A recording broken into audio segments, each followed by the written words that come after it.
परमेव सरस्वत्यां नमस्कृत्यं इष्टानां नमस्कृत्यं हनुमत नमस्कृत्यं।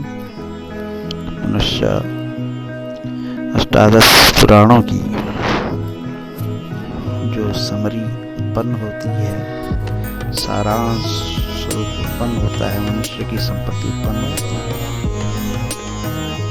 वह आचारः प्रथमो धर्मः सुत्युक्तस्मार्थ एव च तस्मात् यस्मिन् समायुक्तो नित्यं सतत उत्तनाम। अविरल रूप से जो श्रेष्ठ धर्म की प्राप्ति होती है वह आचरण के रूप में प्राप्ति होती है।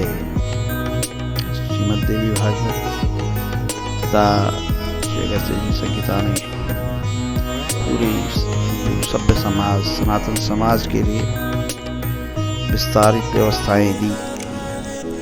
श्रीमद् देवी भागवत ने कहा है,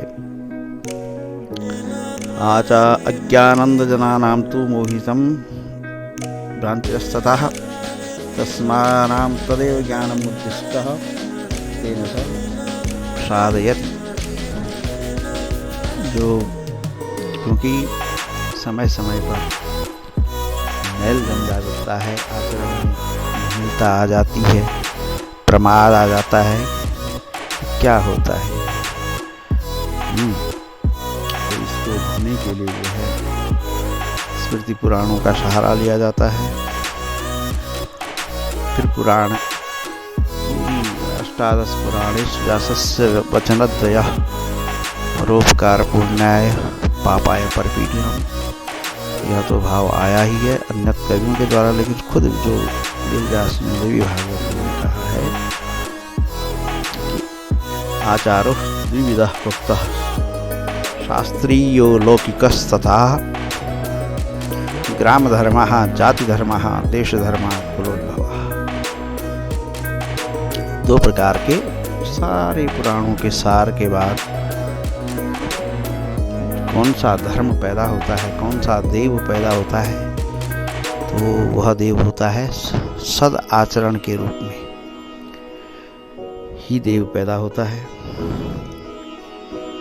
आचरण नामक जो धर्म पैदा हुआ पुराणों के सार के द्वारा, तो उसमें द्विविधः प्रोक्तः दो प्रकार के शास्त्रीय और लौकिक यह आचरण प्राप्त हो जाते हैं प्राणियों के लिए, मानव के लिए, सनातनियों के लिए। क्योंकि शास्त्रीय तो विधा है और लोक धर्म है, लौकिक है। उन्हीं आचरणों के आधार पर समूहों में गांव, नगर, देश, जाति ये समूह बने, सभ्यता में और नियम बने, धर्माचरण के नियम बने। ग्राम धर्मः जाति धर्मः देश धर्मः कुलोद्भवः परिग्राह्यः निर्भि सर्वेणैव तालंगयेन। और जो उनका उल्लंघन करता है उनको परिग्राह्य करना चाहिए, तो समाज में असंतुलन नहीं पैदा होगा। क्योंकि गांव के अपने धर्म हैं, नियम कानून है गांव। फिर जाति के हैं, गोत्र जाति के हैं, जैसे वैवाहिक हैं, सगोत्र में विवाह न करना कानूनन तक जो है प्रयुक्त किया गया है, प्रतिबंधित किया गया है। लेकिन इसी पर वैदिक धर्म के आधार पर ही कानून भी बने। इसी प्रकार तत्मस्त ब्राह्मणस्य वह ब्राह्मण की परिभाषा दी है। ब्राह्मण है कौन? जिसे कि आसन पर बिठाया जा सके। ब्राह्मणस्यैव स एव ब्राह्मणः, जिसको वर्ण किया जा सके इष्ट पूजन में, देव पूजन में, पितृ पूजन में। ये जो है उल्लंघन है, जैसे जाति का है, कुल का है, उसे ब्राह्मण नहीं बनाया जा सकता है, अपने सगोत्र का। इस प्रकार के नियमों को परिग्राह्य निर्वी सर्वे नैव तान लंघयेत् मुनि, इसका उल्लंघन नहीं करना चाहिए, श्रेष्ठ जनों को नहीं करवाने देना चाहिए, आपको संरक्षण करना होगा। तद दुराचारः, दुराचारो ही पुरुष लोको भवति निंदितः।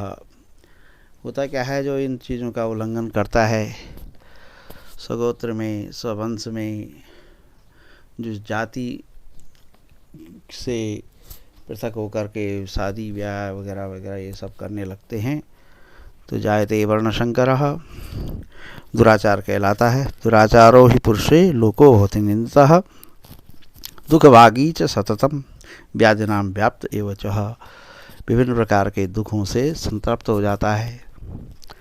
ऐसा मानव, उसे दुख विपत्तियां लग जाती हैं, रक्तवंश में छेद करने, भेद करने, विद्रोह करने के कारण, क्योंकि अपने क्षणिक लाभ के लिए मुनि महाराज जी ने संगीता में कहा है, न ब्रह्मचारिणी दातुम अधिकारोस्ति भामिनी, गृहभ्यो नत्र सर्वेभ्यो को वा दास्यते क्षितः। क्योंकि जो परिविज्य हैं, वैरागी हैं, उनको किंचित भी दान नहीं करना चाहिए। लेकिन जो गृहस्थी है, गृहभ्योत्र सर्वेभ्यो को वा दास्यते इच्छितः, यदि गृहस्थ दान नहीं करेगा तो कौन करेगा? क्योंकि गृहस्थ का दान न करना, कुंभीपाक नरक में जाना, मुनि महाराज जी ने कहा है। परिव्राविरक्ताश्च विरक्तश्च गृही तथा कुंभीपाके निमज्जेत तथा भौम ललार्न कमलार्णे